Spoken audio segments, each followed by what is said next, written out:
ಇತಿಹಾಸ ವಿಭಾಗದೊಳಗ ಫಸ್ಟ್ ಪಾಠ ಭಾರತಕ್ಕೆ ಯುರೋಪಿಯನ್ನರ ಆಗಮನ.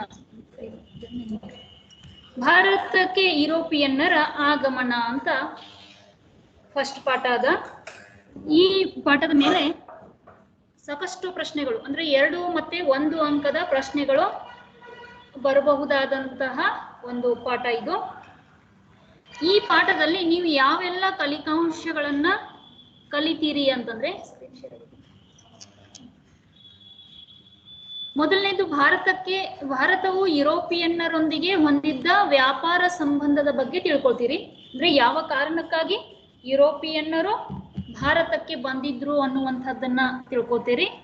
ಅದರ ಜೊತೆಗೆ ಕಾನ್ಸ್ಟಾಂಟಿನೋಪಲ್ನ ವಶ, ಕಾನ್ಸ್ಟಾಂಟಿನೋಪಲ್ ಅಂತಂದ್ರೆ ಏನು, ಅದನ್ನ ಯಾರು ಯಾವಾಗ ವಶಪಡಿಸಿಕೊಂಡ್ರು ಅನ್ನುವಂಥದ್ದನ್ನ ತಿಳ್ಕೊತೀರಿ.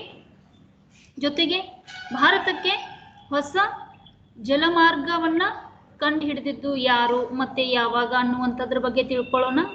ಜೊತೆಗೆ ಯುರೋಪಿಯನ್ ವ್ಯಾಪಾರ ಮಾಡಲಿಕ್ಕೆ ಬಂದಿರುವಂತಹ ಕಂಪನಿಗಳು ಯಾವುವು ಅನ್ನುವಂಥದ್ರ ಬಗ್ಗೆ ತಿಳ್ಕೊಳ್ಳೋಣ. ಜೊತೆಗೆ ಯುರೋಪಿಯನ್ನರು ಅಂತಂದ್ರೆ ಯಾರ್ಯಾರು ಅಂದ್ರೆ, ಯುರೋಪಿಯನ್ನರ ಆಗಮನ ಅಂತಂದ್ರೆ ಯಾವುದೋ ಒಂದು ದೇಶದಿಂದ ಭಾರತಕ್ಕೆ ಯುರೋಪಿಯನ್ನರು ಬಂದಿಲ್ಲ. ಪೋರ್ಚುಗೀಸರು ಬಂದಿದ್ದಾರೆ, ಡಚ್ಚರು ಬಂದಿದ್ದಾರೆ, ಇಂಗ್ಲಿಷರು ಬಂದಿದ್ದಾರೆ, ಜೊತೆಗೆ ಫ್ರೆಂಚರು, ಹಿಂಗೆ ಸಾಕಷ್ಟು ಜನ ಒಂದು ಯುರೋಪಿಯನ್ನರು ಭಾರತಕ್ಕೆ ಬಂದು ಇಲ್ಲಿ ವ್ಯಾಪಾರವನ್ನ ಪ್ರಾರಂಭ ಮಾಡಿದ್ರು ಅನ್ನುವಂಥದ್ದನ್ನ ನಾವು ಕಾಣ್ತೀವಿ. ಅದೇ ರೀತಿ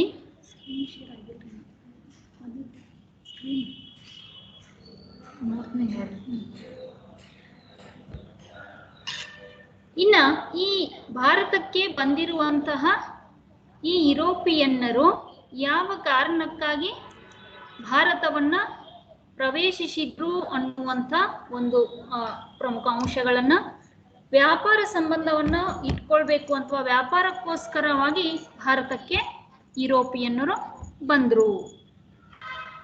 ಹಾಗಾದ್ರೆ ಭಾರತಕ್ಕೆ ಯುರೋಪಿಯನ್ನರು ಬರಬೇಕು ಅಂತಂದ್ರೆ ಯಾವೆಲ್ಲ ಸಂಬಂಧಗಳನ್ನ ಅವರು ಭಾರತದೊಂದಿಗೆ ಹೊಂದಿದ್ರು ಅನ್ನುವಂಥದ್ದನ್ನ ನೋಡ್ತಾ ಹೋದ್ರೆ, ಭಾರತ ಮತ್ತು ಯುರೋಪಿಯನ್ ನಡುವೆ ಪ್ರಾಚೀನ ಕಾಲದಿಂದಾನೂ ಏನಾಗಿತ್ತು ಅಂತಂದ್ರೆ ವಾಣಿಜ್ಯ ಸಂಬಂಧ ಅಂದ್ರೆ ವ್ಯಾಪಾರ ಸಂಬಂಧ ಏರ್ಪಟ್ಟಿತ್ತು. ಪ್ರಮುಖವಾಗಿ ಭಾರತದ ಸಾಂಬಾರು ಪದಾರ್ಥಗಳಾದಂತಹ ಮೆಣಸು, ಜೀರಿಗೆ, ದಾಲ್ಚಿನ್ನಿ, ಏಲಕ್ಕಿ ಮತ್ತು ಶುಂಠಿ ಮುಂತಾದಂತಹ ಉತ್ಪನ್ನಗಳಿಗೆ ಭಾರತದಿಂದ ಏನು ಈ ಸಾಂಬಾರು ಪದಾರ್ಥಗಳು ಹೋಗ್ತಿದ್ವಲ್ಲ, ಇದಕ್ಕೆ ಭಾರತದಲ್ಲಿ ತುಂಬಾ ಬೇಡಿಕೆ ಇತ್ತು. ಏಷ್ಯಾದ ಸರಕುಗಳನ್ನ ಅಂದ್ರೆ ನಮ್ಮ ದೇಶದಿಂದ ಕೊಂಡುಕೊಂಡಿರುವಂತಹ ಈ ಉತ್ಪನ್ನಗಳನ್ನ ಅರಬ್ ವರ್ತಕರು ಏನ್ ಮಾಡ್ತಾ ಇದ್ರು ಅಂತಂದ್ರೆ ಪೂರ್ವ ರೋಮನ್ ಸಾಮ್ರಾಜ್ಯದ ರಾಜಧಾನಿಯಾದಂತಹ ಕಾನ್ಸ್ಟಾಂಟಿನೋಪಲ್ ನಗರಕ್ಕೆ ತಲುಪಿಸ್ತಿದ್ರು. ಅಂದ್ರೆ ಭಾರತದಿಂದ ಅವರು ಉತ್ಪನ್ನಗಳನ್ನ ಕೊಂಡ್ಕೊಂಡು ಕಾನ್ಸ್ಟಾಂಟಿನೋಪಲ್ನ ಮೂಲಕವೇ ಏನಾಗ್ತಿತ್ತು ಅಂತಂದ್ರೆ ಅದು ಬೇರೆ ದೇಶಗಳಿಗೆ ತಲುಪ್ತಾ ಇತ್ತು. ಇದರಿಂದ ಏನಾಯ್ತು ಅಂತಂದ್ರೆ ಈ ಕಾನ್ಸ್ಟಾಂಟಿನೋಪಲ್ನ ಒಂದು ಶ್ರೀಮಂತ ನಗರವಾಗಿ ಬೆಳೆದಿತ್ತು. ಈ ಒಂದು ಶ್ರೀಮಂತ ನಗರವಾಗಿ ಬೆಳೆದಿರೋದು ಬೇರೆ ದೇಶದ ಒಂದು ವರ್ತಕರ ಕಣ್ಣು ಕುಕ್ಲಿಕ್ಕೆ ಶುರುವಾಯಿತು.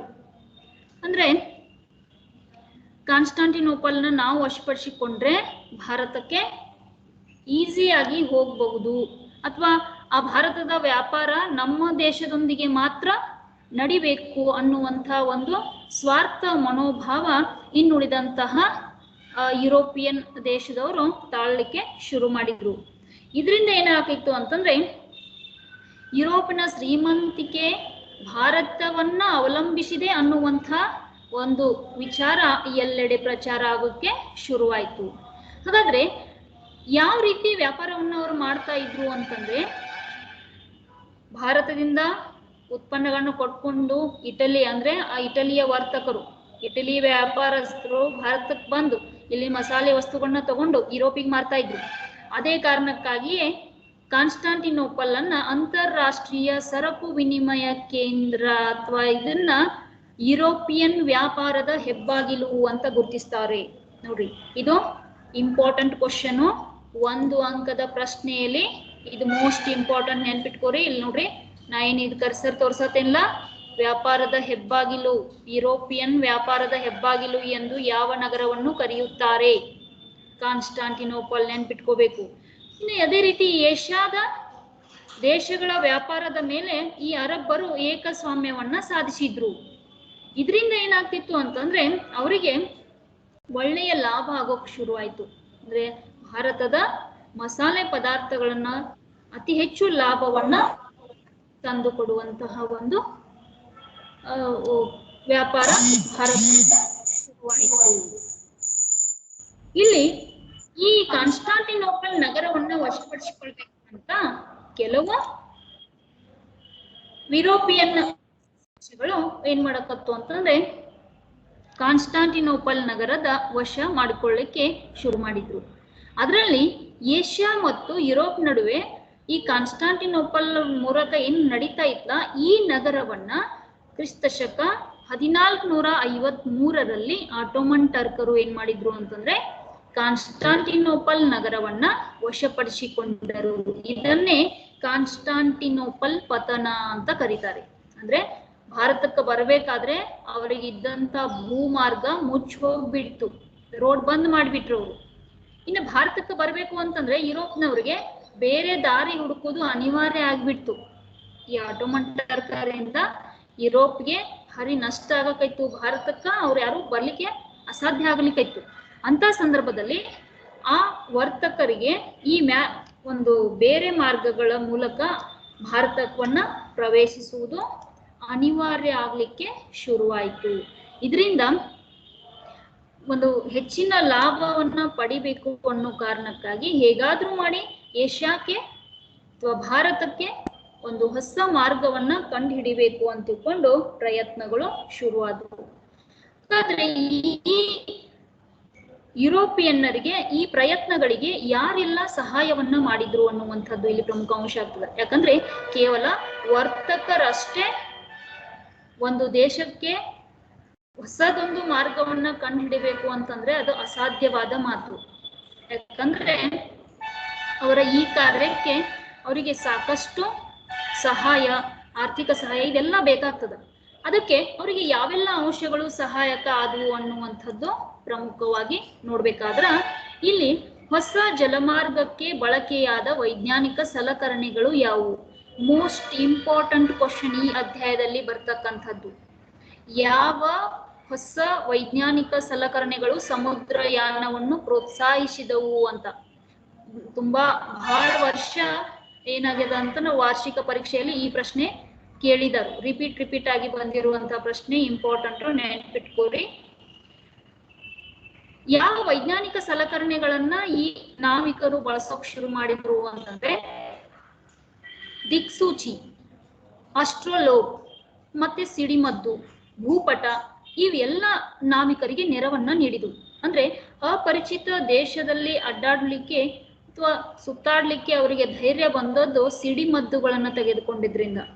ಆಮೇಲೆ ಸಮುದ್ರ ಪ್ರಯಾಣದಲ್ಲಿ ದಿಕ್ಕನ್ನ ಸೂಚಿಸುವಂತ ದಿಕ್ಸೂಚಿಗಳು ನಮ್ಗ ಅವಶ್ಯಕವಾಗಿ ಬೇಕಾಗ್ತವೆ. ಆ ದಿಕ್ಸೂಚಿಗಳಾಗಿರ್ಬೋದು.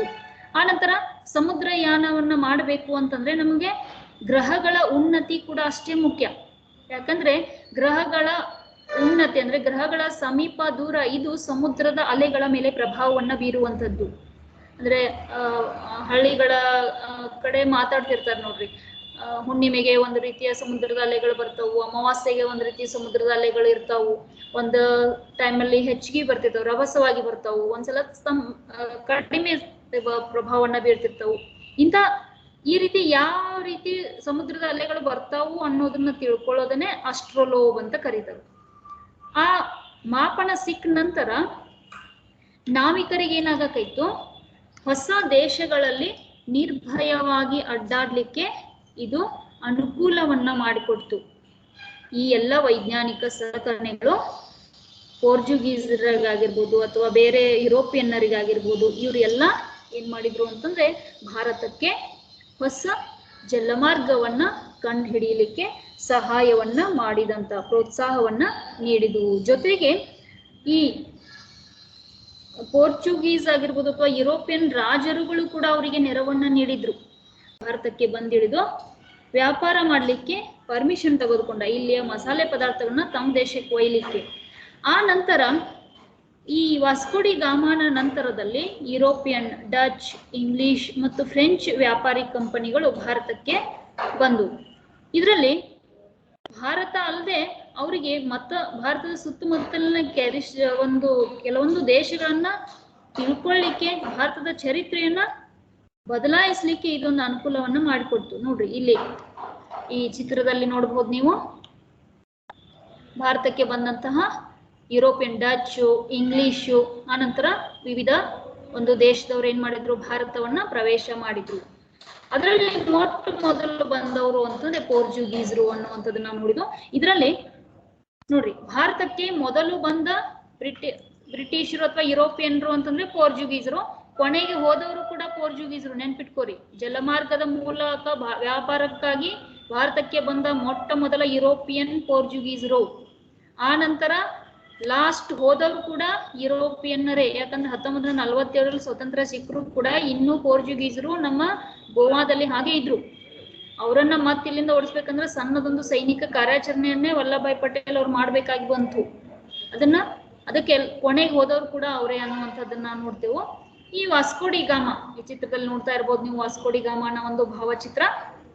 ಈ ವಾಸ್ಕೋಡಿ ಗಾಮ ಪೋರ್ಚುಗೀಸರ ಮೊಟ್ಟ ಮೊದಲ ವೈಸ್ರಾಯ್ ಆಗಿ ಇವನ ನಂತರ ಬಂದವ ಫ್ರಾನ್ಸಿಸ್ಕೋ ಡಿ ಅಲ್ಮೇಡನ ಚಿತ್ರ ಇದು. ಫ್ರಾನ್ಸಿಸ್ಕೋ ಡಿ ಅಲ್ಮೇಡಾ ಈ ಚಿತ್ರದಲ್ಲಿ ಕಾಣ್ತಕ್ಕಂಥ ವ್ಯಕ್ತಿ ವಾಸ್ಕೋಡಿ ಗಾಮ ಅಲ್ಲ, ಫ್ರಾನ್ಸಿಸ್ಕೋ ಡಿ ಅಲ್ಮೇಡ್. ಈತ ಭಾರತಕ್ಕೆ ಬಂದು ಹೊಸದೊಂದು ನೀತಿಯನ್ನ ಹೊತ್ಕೊಂಡು ಬಂದ. ಅಂದ್ರೆ ತನ್ನ ಕೆಲವೊಂದು ವಿಚಾರಗಳನ್ನ ಆತ ಪಡ್ಕೊಂಡು ಬಂದ. ಏನು ಅಂತಂದ್ರೆ, ಈತ ಹೊಸ ಒಂದು ನೀತಿಯನ್ನ ಪರಿಚಯಿಸಿದ, ನೀಲಿ ನೀರಿನ ನೀತಿ ಅಂತ ಕಾಣಬಹುದು ನೀವು. ಬ್ಲೂ ವಾಟರ್ ಪಾಲಿಸಿ ಅಂತ ಕರಿತೀವಿ. ನೀಲಿ ನೀರಿನ ನೀತಿ. ಹೌದಲ್ರಿ, ನೀರಿನ ಬಣ್ಣ ನೀಲಿನ ಇರ್ತದ, ಮತ್ತೆ ಅದರಲ್ಲಿ ಅಂತ ನೀತಿ ಅಂತ ಕೇಳ್ಬೋದು ನೀವು. ಹೌದಾ? ಏನಿದು ನೀಲಿ ನೀರಿನ ನೀತಿ ಅಂತಂದ್ರೆ, ಭಾರತದಲ್ಲಿ ಒಂದು ಪ್ಲಾನ್ ಹಾಕೊಂಡು ಬಂದ ಇವ. ಏನದು? ಭಾರತದಲ್ಲಿ ಪೋರ್ಚುಗೀಸರು ಭೂಮಿಯ ಮೇಲಿನ ಆಧಿಪತ್ಯಕ್ಕೆ ಬದಲು ಸಮುದ್ರದ ಮೇಲಿನ ಏಕ ಸ್ವಾಮ್ಯಕ್ಕಾಗಿ ನೌಕಾ ಶಕ್ತಿಯನ್ನ ಬಲಪಡಿಸುವ ನೀತಿಯನ್ನು ನೀಲಿ ನೀರಿನ ನೀತಿ ಅಂತ ಕರೀತಾರೆ. ಭಾರತಕ್ಕೆ ನೇಮಕಗೊಂಡ ಮೊದಲ ಪೋರ್ಚುಗೀಸ್ ವಾಯ್ಸ್ರಾಯ ಯಾರು ಅಂತ ಪ್ರಶ್ನೆ ಮಾಡಿದ್ರೆ ಫ್ರಾನ್ಸಿಸ್ಕೋ ಡಿ ಅಲ್ಮೇಡಾ ಅಂತ ಹೇಳ್ಬೇಕು. ಆನಂತರ ನೀಲಿ ನೀರಿನ ನೀತಿ ಎಂದರೇನು, ಅದನ್ನು ಪರಿಚಯಿಸಿದವರು ಯಾರು ಅಂತ ಪ್ರಶ್ನೆ ಬೀಳ್ಬಹುದು. ಇಂಪಾರ್ಟೆಂಟ್ ಪ್ರಶ್ನೆ, ನೆನ್ಪಿಟ್ಕೋರಿ.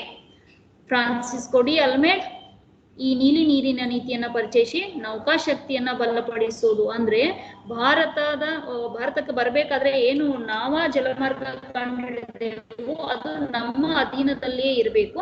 ಭಾರತಕ್ಕೆ ಯಾರೇ ಬರ್ಬೇಕಂದ್ರೂ ನಮ್ಮನ್ನ ಕೇಳಿನೇ ಬರಬೇಕು ಅನ್ನುವಂಥ ಒಂದು ಮನೋಭಾವವನ್ನು ಹೊಂದಿರುವಂತಹ ವ್ಯಕ್ತಿ ಇದ್ದ. ಅದನ್ನ ನೀಲಿ ನೀರಿನ ನೀತಿ ಅನ್ನೋ ಒಂದು ಹೆಸರಿನ ಮೂಲಕ ಏನ್ ಮಾಡಿದ ಅಂತಂದ್ರ ಆ ನೀತಿಯನ್ನ ಪರಿಚಯಿಸೋಕೆ ಶುರು ಮಾಡಿದ. ಅಂದ್ರೆ ಇದರ ಮೂಲಕ ಹಂತ ಹಂತವಾಗಿ ಭಾರತವನ್ನ ತಮ್ಮ ಅಧೀನಕ್ಕೆ ತೆಗೆದುಕೊಳ್ಳುವ ಒಂದು ಯೋಜನೆಯನ್ನ ಈ ಅಲ್ಮೇಡಾ ಹೊಂದಿದ್ದ ಅನ್ನುವಂಥದ್ದ ನಮ್ಗೆ ಇದರಿಂದ ತಿಳಿದು ಬರ್ತದ. ಅಂದ್ರೆ ಕೇವಲ ವ್ಯಾಪಾರಕ್ಕೋಸ್ಕರ ಬಂದ್ರೂ ಕೂಡ ವ್ಯಾಪಾರ ಮಾಡ್ತಾ ಮಾಡ್ತಾ ಭಾರತವನ್ನ ತಮ್ಮ ಅಧೀನಕ್ಕ ತೆಗೆದುಕೊಳ್ಬೇಕು ಅನ್ನುವಂಥ ಒಂದು ಮಹತ್ವಾಕಾಂಕ್ಷೆ ಈ ಫ್ರಾನ್ಸಿಸ್ಕೋ ಡಿ ಅಲ್ಮೇಡಾ ಹೊಂದಿದ್ದ ಅನ್ನುವಂಥದ್ದನ್ನ ನಾವು ಕಾಣ್ಬೋದು ಇಲ್ಲಿ.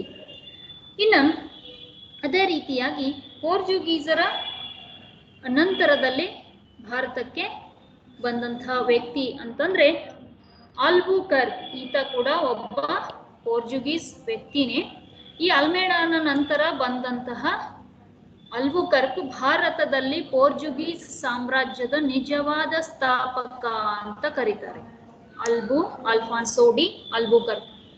ಯಾಕಂದ್ರೆ ನೋಡ್ರಿ, ವಾಸ್ಕೋಡಿಗಾಮ ಜಲಮಾರ್ಗ ಕಂಡಿಡಿದ ವ್ಯಾಪಾರದ ಅನುಮತಿಯನ್ನು ಪಡೆದು ಹೋದ. ಅವನ ನಂತರ ಅಲ್ಮೇಡಾ ಬಂದ್ರು. ಫ್ರಾನ್ಸಿಸ್ಕೋ ಡಿ ಅಲ್ಮೇಡಾ ನೀಲಿ ನೀರಿನ ನೀತಿಯ ಮೂಲಕ ಭಾರತದಲ್ಲಿ ಪೋರ್ಚುಗೀಸರೇ ಒಂದು ಆಡಳಿತ ನಡೆಸಬೇಕು ಅನ್ನುವಂಥ ವಿಚಾರವನ್ನ ಬಿತ್ತಿ ಹೋದ. ಅದನ್ನ ಸಾಕಾರಗೊಳಿಸಿದಂತಹ ವ್ಯಕ್ತಿ ಯಾರು ಅಂತಂದ್ರೆ ಅಲ್ಫಾನ್ಸೋ ಡಿ ಅಲ್ಬುಕರ್ಕ್. ಈತ ಕೇವಲ ವ್ಯಾಪಾರದ ಉದ್ದೇಶವನ್ನಷ್ಟೇ ಹೊಂದಿರದೆ ಇವರು ಒಂದು ರಾಜಕೀಯವಾಗಿ ಕೂಡ ಪ್ರಭಾವವನ್ನ ಬೀರೋದಕ್ಕೆ ಶುರು ಮಾಡಿದ್ರು ಅಲ್ಬುಕರ್ಕ್. ಇವರು ಸಾಮಾನ್ಯ ಶಕ ಅಂದ್ರೆ ಕ್ರಿಸ್ತಶಕ 1510ರಲ್ಲಿ ಬಿಜಾಪುರದ ಸುಲ್ತಾನರಿಂದ ಗೋವಾವನ್ನ ಗೆದ್ದುಕೊಂಡು ನಂತರ ಆ ಗೋವಾವನ್ನೇ ತಮ್ಮ ವ್ಯಾಪಾರಿದ ಒಂದು ಕೇಂದ್ರವಾಗಿ ಪರಿವರ್ತನೆ ಮಾಡಿದನು. ಮುಂದೆ ಎಷ್ಟೋ ಕಾಲ ಭಾರತದಲ್ಲಿ ಶತಮಾನಗಳ ಕಾಲ ಪೋರ್ಚುಗೀಸರು ಭಾರತದಲ್ಲಿ ವ್ಯಾಪಾರದ ಒಂದು ಏಕಸ್ವಾಮ್ಯವನ್ನ ಹೊಂದಿ ಅಲ್ಲಿವರೆಗೂ ಕೂಡ ಗೋವಾವನ್ನೇ ತಮ್ಮ ಒಂದು ವ್ಯಾಪಾರದ ರಾಜಧಾನಿಯನ್ನಾಗಿ ಮಾಡಿಕೊಂಡಿದ್ರು ಅನ್ನುವಂಥದ್ದನ್ನ ನಾವು ನೋಡ್ತೇವೆ. ಅಂದ್ರೆ ಡಚ್ ಮತ್ತು ಇಂಗ್ಲಿಷರು ಬರುವವರೆಗೂ ಕೂಡ ಪೋರ್ಚುಗೀಸರೇ ಭಾರತದಲ್ಲಿ ವ್ಯಾಪಾರದ ಒಂದು ಏಕಸ್ವಾಮ್ಯವನ್ನ ಹೊಂದಿದ್ರು ಅನ್ನುವಂಥದ್ದನ್ನ ನಾವು ಕಾಣ್ತೇವೆ. ಇನ್ನು ಆ ನಂತರ ಬಂದವರು ಅಂತಂದ್ರೆ ಡಚ್ಚರು. ಡಚ್ಚರ ಮೂಲ ನೆದರ್ಲ್ಯಾಂಡ್. ಇವರು ನೆದರ್ಲ್ಯಾಂಡ್ನಿಂದ ಬಂದು ಇಲ್ಲಿ ವ್ಯಾಪಾರದ ಏನು ಪೋರ್ಚುಗೀಸರ ನಂತರದಲ್ಲಿ ಇವರು ಹಾಲೆಂಡ್ ಅಥವಾ ಈಗಿನ ನೆದರ್ಲ್ಯಾಂಡ್ ಅಂತ ಕರಿತೇವೆ, ಅಲ್ಲಿಂದ ಬಂದು ಭಾರತದಲ್ಲಿ ಒಂದು ವ್ಯಾಪಾರವನ್ನ ನಡೆಸೋದಕ್ಕೆ ಶುರು ಮಾಡಿ ಭಾರತದಲ್ಲಿ ಸೂರತ್, ಬ್ರೂಚ್, ಕ್ಯಾಂಬೆ, ಕೊಚ್ಚಿನ್, ನಾಗಪಟ್ಟಣ, ಮಚಿಲಿಪಟ್ಟಣ ಮುಂತಾದ ಪ್ರದೇಶಗಳಲ್ಲಿ ತಮ್ಮ ವ್ಯಾಪಾರಿ ಕೇಂದ್ರಗಳನ್ನ ಪ್ರಾರಂಭ ಮಾಡಿದ್ರು. ಪೋರ್ಚುಗೀಸರಿಗೆ ಪೈಪೋಟಿಯನ್ನ ಸ್ಪರ್ಧೆಯನ್ನ ಒಡ್ಡುವಂತಹ ಒಂದು ವ್ಯಾಪಾರಿ ಕೇಂದ್ರಗಳನ್ನ ಇವರು ಪ್ರಾರಂಭ ಮಾಡಿದ್ರು. ಅಂದ್ರೆ ಇವರು ಬರುವವರೆಗೂ ಭಾರತದಲ್ಲಿ ಕೇವಲ ಪೋರ್ಚುಗೀಸರದೇ ಒಂದು ವ್ಯಾಪಾರದ ಕಾರುಬಾರ ನಡೀತಾ ಇತ್ತು. ಅವರಿಗೆ ಸ್ಪರ್ಧೆ ನೀಡುವಂತಹ ಒಂದು ಇದು ಡಚ್ಚರ್ದಾಯ್ತು. ಇನ್ನು ಡಚ್ಚರ ನಂತರದಲ್ಲಿ ಭಾರತಕ್ಕೆ ಬಂದವರು ಇಂಗ್ಲಿಷರು. ಇಂಗ್ಲೆಂಡಿನ ರಾಣಿ ಎಲಿಜಬೆತ್ ರಾಣಿ ಏನ್ ಮಾಡ್ತಾಳು ಅಂತಂದ್ರೆ ಸಾಮಾನ್ಯ ಶಕವರ್ಷ ನೋಡಿ, ಅಂದ್ರೆ ಸಾಮಾನ್ಯ ಶಕವರ್ಷ 1600ರಲ್ಲಿ ಇಂಗ್ಲಿಷ್ ಈಸ್ಟ್ ಇಂಡಿಯಾ ಕಂಪನಿಯನ್ನ ಪ್ರಾರಂಭ ಮಾಡಿ ಪೂರ್ವ ದೇಶಗಳ ಜೊತೆ ಅಂದ್ರೆ 15 ವರ್ಷಗಳವರೆಗೆ ವ್ಯಾಪಾರವನ್ನು ನಡೆಸಲಿಕ್ಕೆ ಪರ್ಮಿಷನ್ ಅನ್ನ ನೀಡಿದ್ಲು. ಅಂದ್ರೆ ಸುಮಾರು ವರ್ಷಗಳವರೆಗೆ ನೀವು ಭಾರತದಲ್ಲಿ ಅದಾಗಿರ್ಬೋದು ಅಥವಾ ಇನ್ನು ಉಳಿದಂತ ಏಷ್ಯಾದ ರಾಷ್ಟ್ರಗಳೊಂದಿಗೆ ವ್ಯಾಪಾರವನ್ನ ನಡೆಸಬಹುದು ಅನ್ನುವಂಥ ಒಂದು ವ್ಯಾಪಾರದ ಅನುಮತಿಯನ್ನ ನೀಡೋದಕ್ಕ ಶುರು ಮಾಡ್ತಾಳು. ಅಲ್ಲಿಂದ ಔಪಚಾರಿಕವಾಗಿ ಒಂದು ಈಸ್ಟ್ ಇಂಡಿಯಾ ಕಂಪನಿಯ ಆಡಳಿತ ಅಂದ್ರೆ ವ್ಯಾಪಾರ ಅಷ್ಟೇ ಮೊದಲು ಇಲ್ಲಿ ಪ್ರಾರಂಭ ಆಯಿತು. ಅದರಲ್ಲಿ ಮುಖ್ಯವಾಗಿ ಭಾರತಕ್ಕೆ ಒಂದು ವ್ಯಾಪಾರದ ಅನುಮತಿಯನ್ನ ಇಂಗ್ಲಿಷರಿಗೆ ನೀಡಿದಂತಹ ವ್ಯಕ್ತಿ ಅಂತಂದ್ರೆ ಜಹಾಂಗೀರ್. ಮೊಘಲರ ಕೊನೆಯ ಅರಸನಾದಂತಹ ಜಹಾಂಗೀರನ ಆಡಳಿತದ ಸಂದರ್ಭದಲ್ಲಿ ಬ್ರಿಟಿಷರು ಭಾರತವನ್ನ ಪ್ರವೇಶ ಮಾಡಿದ್ರು. ಅದರಲ್ಲಿ ಮುಖ್ಯವಾಗಿ ನೆನ್ಪಿಟ್ಕೋಬೇಕಾಗಿರುವಂತಹ ಅಂಶ ಅಂತಂದ್ರೆ ಜಹಾಂಗೀರನ ಆಸ್ಥಾನಕ್ಕೆ ಭೇಟಿ ನೀಡಿದ ಬ್ರಿಟಿಷ್ ರಾಯಭಾರಿ ಯಾರು ಅಂತ ಕೇಳ್ತಾರೆ. ಅಂದ್ರೆ ಭಾರತದಲ್ಲಿ ವ್ಯಾಪಾರವನ್ನ ಮಾಡ್ಲಿಕ್ಕೆ ಫಸ್ಟ್ ಪರ್ಮಿಷನ್ ತಗೊಂಡಂತ ವ್ಯಕ್ತಿ ಇಂಗ್ಲಿಷ್ ವೈಸ್ರಾಯ್ ಯಾರು ಅಂತಂದ್ರೆ ಸರ್ ಥಾಮಸ್ ರೋ. ಇವನಿಗೆ ವ್ಯಾಪಾರದ ಅನುಮತಿಯನ್ನ ಕೊಟ್ಟವ್ರು ಯಾರು ಅಂತಂದ್ರೆ ಜಹಾಂಗೀರನ ಆಸ್ಥಾನಕ್ಕೆ ಬಂದು ವ್ಯಾಪಾರದ ಅನುಮತಿಯನ್ನ ಪಡೆದು ಇವ್ರೇನ್ ಮಾಡಿದ್ರು, ಅಹಮದಾಬಾದ್ ಮತ್ತು ಬ್ರೂಚ್ಗಳಲ್ಲಿ ಏನ್ ಮಾಡಿದ್ರು ಅಂತಂದ್ರೆ ತಮ್ಮ ಒಂದು ಫ್ಯಾಕ್ಟರಿಗಳನ್ನ ಅಂದ್ರೆ ವ್ಯಾಪಾರವನ್ನ ಪ್ರಾರಂಭ ಮಾಡ್ಲಿಕ್ಕೆ ಇಂಗ್ಲಿಷರು ಅನುಮತಿಯನ್ನ ಪಡೆದುಕೊಂಡ್ರು ಅನ್ನುವಂಥದ್ದನ್ನ ನಾವು ಕಾಣ್ತೇವೆ. ಅಂದ್ರೆ ನೋಡಿ, ಜಹಾಂಗೀರನ ಒಂದು ಆಡಳಿತದ ಸಂದರ್ಭದಲ್ಲಿ ಇಂಗ್ಲಿಷರು ಭಾರತವನ್ನ ಪ್ರವೇಶಿಸಿದ್ರು. ಮೊದಲ ಬಂದ ರಾಯಭಾರಿಯ ಒಂದು ಅಂಶವನ್ನ ನೆನ್ಪಿಟ್ಕೋಬೇಕು. ಇದರಲ್ಲಿ ಇಲ್ಲಿ ಭಾರತಕ್ಕೆ ಪ್ರವೇಶ ಮಾಡಿದ ನಂತರದಲ್ಲಿ ಇಂಗ್ಲಿಷರು ಕ್ರಿಸ್ತಶಕ 1639ರಲ್ಲಿ ಏನ್ ಮಾಡ್ತಾರೋ ಅಂತಂದ್ರೆ ಚಂದ್ರಗಿರಿಯ ರಾಜನಿಂದ ಒಂದು ಮದ್ರಾಸ್ನಲ್ಲಿ ಸ್ವಲ್ಪ ಭೂಮಿಯನ್ನ ತಗೋತಾರೋ. ಆ ಭೂಮಿಯಲ್ಲಿ ಒಂದು ಬಲಿಷ್ಠ ಕೋಟೆಯನ್ನ ಕಟ್ತಾರೋ. ಅಂದ್ರೆ ಅವ್ರ ಉದ್ದೇಶ ಬರೀ ವ್ಯಾಪಾರ ಅಷ್ಟೇ ಆಗಿರ್ಲಿಲ್ಲ ಅನ್ನುವಂಥದ್ದನ್ನ ನಾವಿಲ್ಲಿ ನೋಡ್ಬೋದು. ಇಲ್ಲಿ ಈ ಚಿತ್ರದಲ್ಲಿ ನೋಡ್ಬೋದು. ಇದು ಬ್ರಿಟಿಷರ ಒಂದು ಕಟ್ಟಿದಂತಹ ಸೆಂಟ್ ಜಾರ್ಜ್ ಫೋರ್ಟ್ ಅನ್ನುವಂಥ ಒಂದು ಕೋಟೆ. ಇದು ಈ ಕೋಟೆಯ ಮೂಲಕ ಏನ್ ಮಾಡಿದ್ರು ಅಂತಂದ್ರೆ ಇಲ್ಲಿ ಭಾರತದಲ್ಲಿ ಒಂದು ತಮ್ಮದ ಛಾಪನ್ನ ಮೂಡಿಸ್ಲಿಕ್ಕೆ ಶುರು ಮಾಡಿದ್ರು. ಅಂದ್ರೆ ಹಂತ ಹಂತವಾಗಿ ಭಾರತವನ್ನ ತಮ್ಮ ಅಧೀನಕ್ಕೆ ತೆಗೆದುಕೊಳ್ಳುವಂಥದ್ದು. ಇಲ್ಲಿ ಮುಂದೆ ಒಂದೊಂದೇ ಪ್ರದೇಶಗಳನ್ನ ಅಂದ್ರೆ ಗೋವಿಂದಪುರ, ಕಲ್ಕತ್ತಾ ಇಂತಹ ಒಂದು ಪ್ರಮುಖ ಕೇಂದ್ರಗಳನ್ನ ತಮ್ಮ ಅಧೀನಕ್ಕೆ ತೆಗೆದುಕೊಳ್ಳೋಕೆ ಶುರು ಮಾಡಿದ್ರು. ಅಂದ್ರೆ 17ನೇ ಶತಮಾನದ ಅಂತ್ಯದ ವೇಳೆಗೆ ಇಂಗ್ಲಿಷರು ಏನ್ ಮಾಡಿದ್ರು ಅಂತಂದ್ರೆ ಮದ್ರಾಸ್, ಬಾಂಬೆ ಮತ್ತು ಕಲ್ಕತ್ತಾಗಳನ್ನ ತಮ್ಮ ಪ್ರೆಸಿಡೆನ್ಸಿ ಕೇಂದ್ರಗಳನ್ನಾಗಿ ಮಾಡಿಕೊಂಡ್ರು ಅನ್ನುವಂಥದ್ದನ್ನ ನಾವು ನೋಡ್ಬೋದು. ಅಂದ್ರೆ ಏನು ಹುಬ್ಳಿ ನದಿ ಅದ ಸುತ್ತಮುತ್ತ, ಯಾಕಂದ್ರೆ ಕಲ್ಕತ್ತಾ ಒಂದು ಪ್ರಮುಖ ಬಂದರು ಪ್ರದೇಶ. ಭಾರತದಿಂದ ಸಾಂಬಾರು ಪದಾರ್ಥಗಳನ್ನ ಈಸಿಯಾಗಿ ಭಾರತಕ್ಕೆ ತೆಗೆದುಕೊಂಡು ಹೋಗ್ಲಿಕ್ಕೆ ಅವರಿಗೆ ಅತ್ಯಂತ ಸೂಕ್ತ, ಅಂದ್ರೆ ಬಹಳ ಈಸಿ ಆಗಕ್ಕಿತ್ತು. ಬಂದರು ಪ್ರದೇಶ ಹಡಗಿನ ಮೂಲಕ ತಮ್ಮ ಇಂಗ್ಲೆಂಡಿಗೆ ಸರಕುಗಳನ್ನು ಸಾಗಿಸ್ಲಿಕ್ಕೆ ಇನ್ನೂ ಈಸಿ ಆಯಿತು ಅನ್ನುವಂಥದ್ದನ್ನ ನಾವು ಇಲ್ಲಿ ಕಾಣಬಹುದು. ಇನ್ನ ಇಂಗ್ಲಿಷರ ರೀತಿಯಲ್ಲಿ ಭಾರತಕ್ಕೆ ಬಂದಂತಹ ಮತ್ತೊಬ್ಬರು ನಾಯಕರು ಅಂತಂದ್ರೆ ಫ್ರೆಂಚರು. ಫ್ರೆಂಚರು ಯಾವ ರೀತಿ ಭಾರತವನ್ನ ಪ್ರವೇಶ ಮಾಡಿದ್ರು, ಅವರ ನಾಯಕ ಯಾರ್ಯಾರು, ಯಾವ ರೀತಿ ಭಾರತದಲ್ಲಿ ಅವರು ತಮ್ಮ ಒಂದು ಇದನ್ನ ಮುಂದುವರಿಸಿದ್ರು ವ್ಯಾಪಾರವನ್ನ ಅನ್ನುವಂಥದ್ದನ್ನ ಮುಂದಿನ ಒಂದು ಅವಧಿಯಲ್ಲಿ ನೋಡೋಣಂತ. ಇಲ್ಲಿ ನೀವು ಮೇನ್ ನೆನ್ಪಿಟ್ಕೋಬೇಕಾಗಿರುವಂಥ ಒಂದು ಅಂಶಗಳು ಅಂತಂದ್ರೆ ಭಾರತಕ್ಕೆ ಬಂದಂತಹ ಯುರೋಪಿಯನ್ನರು ಯಾರ್ಯಾರು ಅನ್ನುವಂಥದ್ದು, ಜೊತೆಗೆ